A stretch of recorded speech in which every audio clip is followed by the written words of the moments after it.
Vou pedir licença, presidente, para retirar a máscara, né, visto que estamos mantendo o distanciamento. Telespectadores da TV Assembleia, ouvintes da Rádio FM Assembleia, internautas que acompanham os principais fatos do Poder Legislativo, pelas nossas mídias digitais, assessores, caros parlamentares, nosso muito bom dia. O que me traz hoje a essa tribuna é uma preocupação com a nossa realidade atual a respeito da gravidez precoce. No ano passado, um projeto de lei de minha autoria solicitou a instalação da Semana de Prevenção à Gravidez na Adolescência no nosso Estado, né, de acordo também com o Ministério da Saúde, da Mulher e dos Direitos Humanos, que também estabeleceu para o início de fevereiro essa semana. Obrigada. O governador atendeu o nosso chamado, aprovou o nosso projeto, instituindo a primeira semana de fevereiro como período para essa mobilização, por meio da Lei 17.282. O nosso objetivo é unir famílias, escolas, organizações da sociedade civil, instituições do poder público para garantir o direito de acesso à educação e a medidas preventivas e educativas que contribuam para a redução da incidência da gravidez na adolescência. Acredito que juntos nós, né, poder público e sociedade, podemos garantir o cumprimento da lei, que nos assegura que a infância e a adolescência merecem prioridade absoluta e a efetivação dos direitos de nossas meninas e meninos. A Semana Estadual coincide com a Semana Nacional, lançada no início de 2020 pela ministra da Mulher, da Família e dos Direitos Humanos, a ministra Damares Alves, e ambas são realizadas nessa data, né, nessa semana que estamos. Sabemos que as populações que vivem em situação de vulnerabilidade social, extrema pobreza, são as mais atingidas. Isso nos mostra que os países que apresentam a maior taxa de desigualdade social são os países mais afetados também. No Brasil, conforme dados colhidos pelo site do Ministério Público, a incidência de gravidez na adolescência é muito alta, chegando a 18%. Nas regiões norte e nordeste do país, essa taxa é ainda maior, 25% no norte e 21% no nordeste. Dados parciais da Secretaria de Saúde do Estado apontam que 19.743 bebês nasceram em 2019 de mães adolescentes. No ano seguinte, no ano passado, em 2020, houve uma diminuição nesse número, com registro de 16.189 nascimentos, o que poderia nos trazer um sentimento de que as coisas estão evoluindo no sentido da prevenção, os números estão caindo, e então, por que essa nossa preocupação? Porém, tem um detalhe. A OMS entende que são crianças e adolescentes a partir dos 10 anos até os 19 anos. E nessa faixa etária, os números diminuíram. Porém, na faixa etária de 10 a 14 anos, deputada Augusta Brito, os números aumentaram de mães adolescentes. Ou seja, as mais novas, né, 10 anos ainda é uma criança, eu considero uma criança, e esses números aumentaram. Houve, então, a diminuição na idade da gravidez na adolescência, porém, o número de meninas abaixo de 15 anos que engravidam tem tido um aumento constante.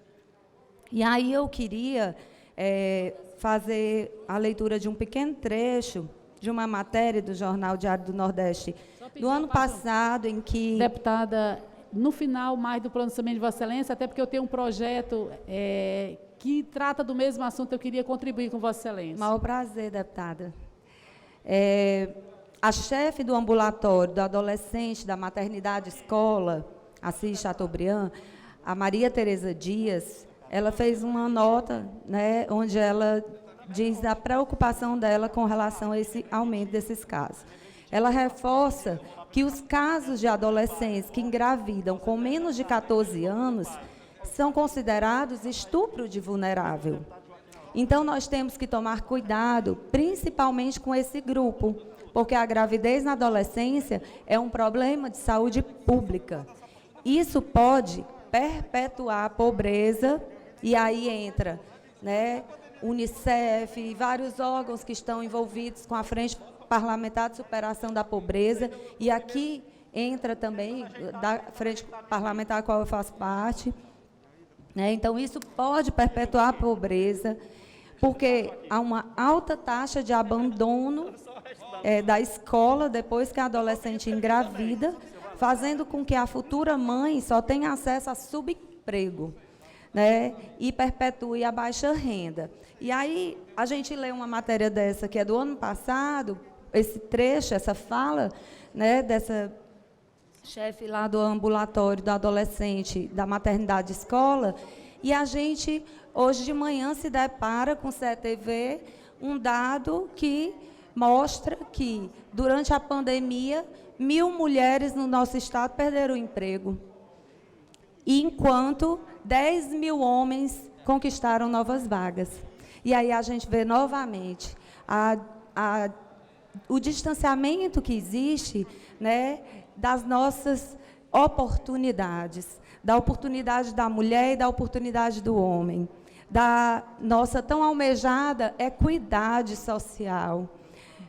Mulheres comprometidas, mulheres com desejo também de sustentar seus lares, de prover, né, o sustento para os seus filhos. E muitas, claro, fazem isso de outra forma, mesmo que não tenham um emprego formal, mas 1.000 mulheres perderam o emprego. E qual é a maior justificativa, por exemplo, dos estudiosos, né, dos economistas, com relação a esse dado? O que é que justifica isso?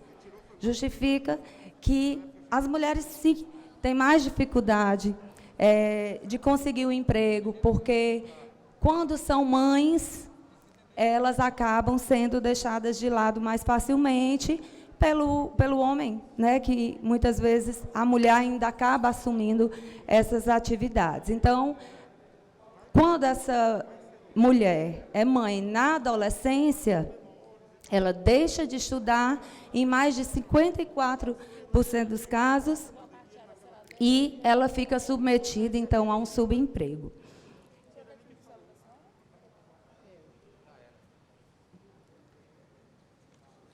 Eu visitei essa semana a maternidade escola, fui muito bem recebida pela doutora Zenilda Bruno. Ela, inclusive, me deu aqui um panfleto do programa, né, que eles estão trabalhando desde o ano passado, o programa Viva Seu Tempo, o programa de prevenção à gravidez precoce. O ideal é que essas adolescentes, através dos programas Saúde na Escola, dos municípios, né, das secretarias municipais de todo o nosso estado, que elas recebam orientações para ter um planejamento de vida, sim, né, para que elas pensem qual é o momento certo de cada coisa, para que elas reflitam e com base, né, em saber tanto dos casos de óbito que são maiores quando essa mãe é mãe na adolescência, quando essa mulher é mãe na adolescência, que elas saibam também que elas vão ter maior dificuldade, né, de empregabilidade, de dar prosseguimento aos estudos dela, que muitas delas vão sofrer um preconceito maior também por parte da nossa sociedade, e quem sabe isso leve elas, junto da família, a fazer um planejamento de vida.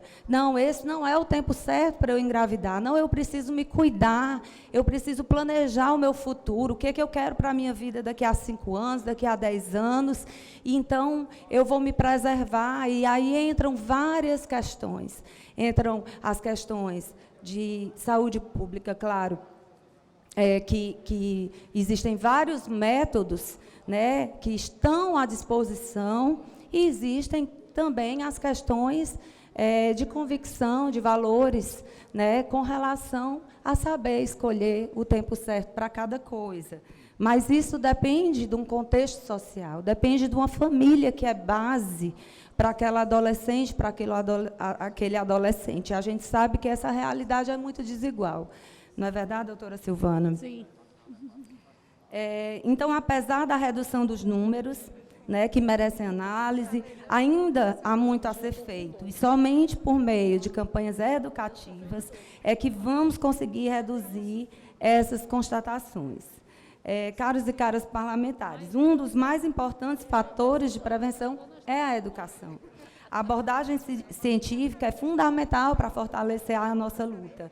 No dia 2 de fevereiro, participamos do webinário sobre o assunto, que reuniu diversos ministérios, especialistas, para debater a construção e implementação de políticas públicas voltadas para o tema. E é um fato, o alicerce familiar se faz necessário para acolher e garantir segurança para as nossas meninas e meninos.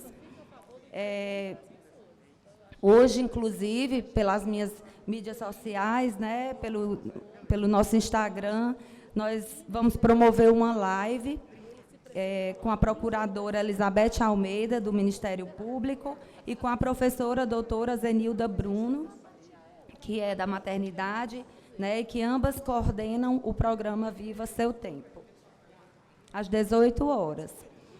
Então, o nosso objetivo é entender melhor como atuar no sentido de fortalecer o debate acerca da prevenção à gravidez, tanto entendendo e divulgando as redes de assistência, quanto também abordando a questão científica a respeito dessa pauta. Esse cenário nos move a articular políticas de atenção integral à saúde em todos os níveis de complexidade, e é importante saber, né, quem é que integra essa rede de assistência. Nós ainda temos tudo muito centralizado na nossa capital, né? Eu fico satisfeita de ver os esforços, o empenho do doutor Cabeto, nosso secretário de Saúde, para descentralizar serviços, porque ainda adolescentes vêm do interior para aqui, né, para a nossa capital, para buscar a maternidade escola, para alguma assistência mais específica. Então, acredito que a gente tem que dar passo, sim, né, para descentralizar também esse serviço, para capacitar melhor os nossos técnicos, toda a rede de saúde dos municípios, né, das policlínicas, para que haja também esse olhar de importância para essas adolescentes. Presidente, se possível, eu gostaria de pedir só... Deputada, se possível também... Deputada Érica Queiroz, se fosse possível também. Eu pedi primeiro, viu, minha amiga? Foi. Desculpa. Eu queria só pedir à nossa presidente, deputada Augusta, que nos acrescente, se possível, uns 3 minutinhos, só para a gente poder conceder os apartes. Tá Augusta está cultivando bem essa cadeira, viu? Então, assim, eu vou tentar abreviar aqui para ouvir, né, os nossos colegas deputados, mas eu queria parabenizar desde já o trabalho da doutora Zenilda Bruno, lá na maternidade escola. Fiquei também muito impactada, né, com a doutora Débora, que tem um programa bastante importante lá na maternidade escola, e ela faz o acolhimento, né, e o acompanhamento também de crianças e adolescentes que foram vítimas de abuso, né. Então, eu queria parabenizar essa equipe toda que trabalha no ambulatório do adolescente e agradecer, né, a forma como nos receberam essa semana lá. Eu vou passar a primeira parte para a deputada Silvana. Breve. Minha querida deputada Érica, eu serei muito breve, o tempo precioso de Vossa Excelência. Aproveito para me incorporar ao seu pronunciamento, até porque estou apresentando em forma de projeto de lei, sob orientação e grande ajuda do doutor Cássio Luna, ele que trabalha com cuidados paliativos, é médico, anestesiologista e trabalha com cuidados paliativos. Ele nos sugeriu, deputada, um projeto que obrigue, entre aspas, aos pais levarem as seus filhas adolescentes após a primeira menarca, ou seja, após a primeira menstruação, já ter uma equipe, e isso o Estado precisa favorecer, de médicos, e a gente sabe que não tem médicos suficientes, mas o pessoal da enfermagem, que aliás eles fazem muito bem, as nossas queridas enfermeiras, que elas possam prestar essa consulta, que passa a ser uma consulta obrigatória para essas adolescentes já antes de uma gravidez indesejada, uma gravidez precoce, elas já possam receber a orientação para evitar, porque aí a gente nós estamos lutando, inclusive, contra o aborto. Não adianta defender o aborto, somos contra o aborto, assim como Vossa Excelência, mas somos também favoráveis à prevenção, a prevenir a gravidez na adolescência, é função, sim, desta casa. Agradeço aqui de forma oficial ao doutor Cássio Luna, que virá, eu não sei se a deputada vai ficar nesta comissão, mas nós poderíamos somar essa sua linda equipe com a doutora Zenilda, o nosso querido doutor Cássio Luna, que trabalha com cuidados paliativos e é muito preocupado e interessado também em saúde pública. E esse projeto foi iniciativa dele, que eu só estou reverberando, trazendo para pedir o apoio de Vossa Excelência para que seja aprovado nessa casa a consulta após a primeira menarca. Muito obrigada e parabéns, deputada Érica Amorim. Eu que agradeço, conte conosco, deputada. Deputado Fernando Hugo. Serei brevíssimo. Acho que é preciso se esmaltar todo esse falatório bonito, nosso, em cima de ações. O Brasil hoje, deputada Érica, de acordo com dados oficiais, entre aspas, porque a nossa coleta de dados biomédicos é péssima. Ninguém pode saber o que é que está acontecendo no Centro-Oeste, no Nordeste mais longínquo, quiçá na Amazônia. 16 a 17 mil jovens são engravidadas precocemente por ano, na faixa etária de 13 a 16 anos, Heitor.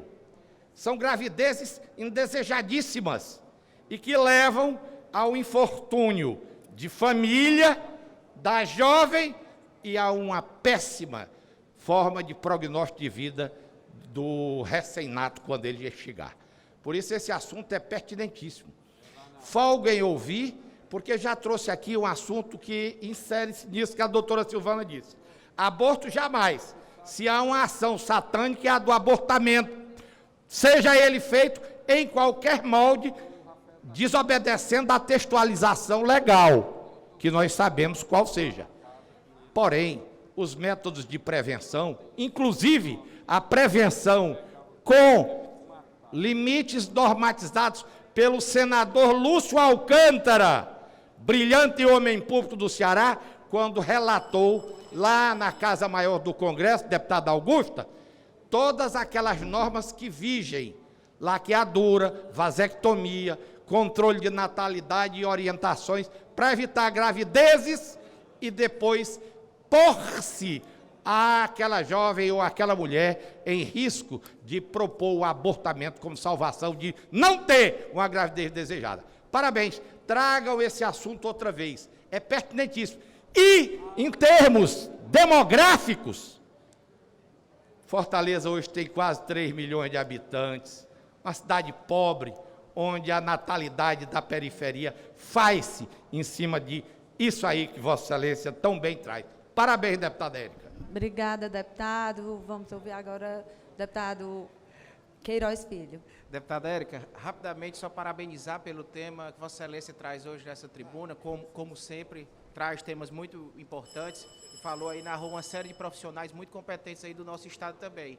Puxando aqui um pouquinho para o lado da questão da educação, a educação no estado do Ceará avançou muito, inclusive na questão da evasão escolar, mas a maior causa da evasão escolar ainda se chama gravidez na adolescência. Então, assim, mais um reforço da importância que é discutir até intersetorialmente esse tema, e parabenizo Vossa Excelência pela bela fala de hoje. Obrigada, deputada. Acho que a gente precisaria de mais uns 15 minutos para conseguir estender o debate, mas a gente vai ter Volte ao tema, deputado. Volte ao tema. Voltaremos, sim, teremos outras oportunidades. É preocupante, né? E eu acredito que nós devemos, sim, estar unidos aí, somar forças para cada vez mais buscar alternativas concretas, né, que possam trazer uma resposta e dados diferentes no futuro. Eu agradeço à presidência pelo acréscimo do tempo. Obrigada, e era só isso, senhor presidente.